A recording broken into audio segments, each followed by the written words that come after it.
So what has been told in the public domain and what is actually in the bill, there is a huge difference. What I saw in the papers today that the percentage is not changing for every state, and accordingly the apprehension that seats will go down as a percentage is ill-conceived is what the government is trying to say. But in the original constitution, which is sought to be amended, the census of 71 is frozen till the census happens after 2026. Now, in the amendment to the Constitution, which they are trying to bring into the 131st Amendment, Article 81 and 82 are being amended, and instead of the 71 frozen census, they have written that the census will be as determined by Parliament, which will obviously have to be by a simple majority from time to time. And the delimitation bill, which is coming alongside, which was also to be passed if this constitutional amendment bill had gone through, provides for the latest census to be taken.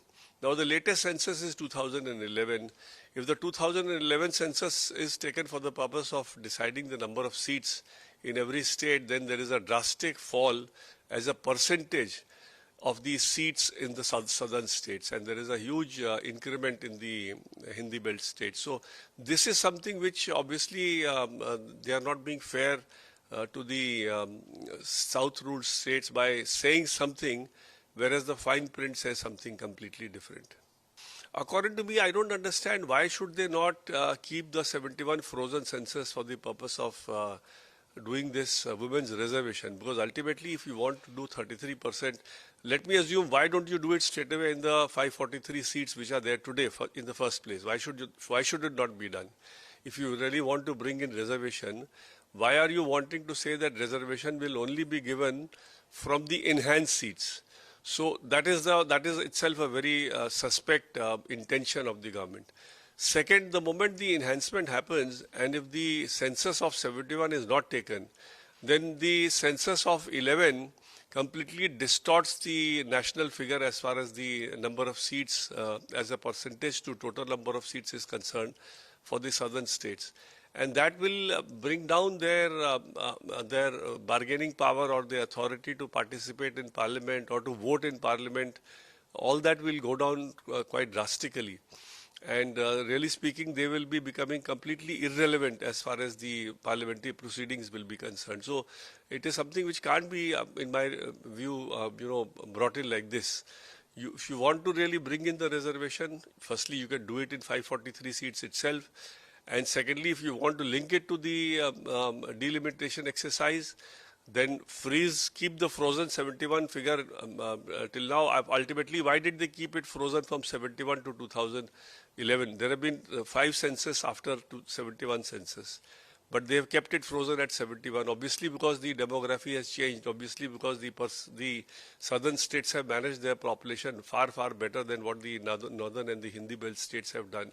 So they can't be punished for managing, because population has been a big issue as far as the development of the country is concerned. And the states which do well in managing their population can't be punished for doing so.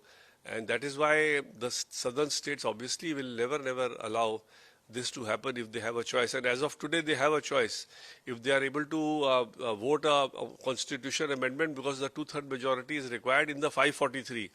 If the 816 becomes in the manner in which they want to become, their right even to oppose a constitutional amendment will be completely diminished. So it's a very serious issue as far as the southern states are concerned.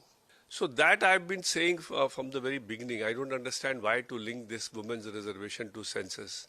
Women are definitely around 50%. Let me say some states it's a little over 50%, some states it's a little less than 50% of the population.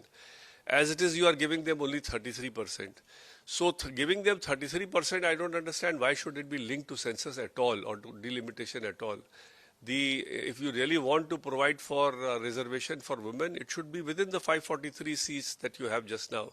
In fact, by increasing the number of seats in the parliament, you will be bringing down the debate to such an extent that very few members will get the opportunity to speak in parliament. The numbers will go up so exponentially that having a right of every member to speak in parliament also will be curtailed quite substantially. So I think this whole exercise of limiting or linking the women's reservation to census or delimitation, according to me, is completely flawed.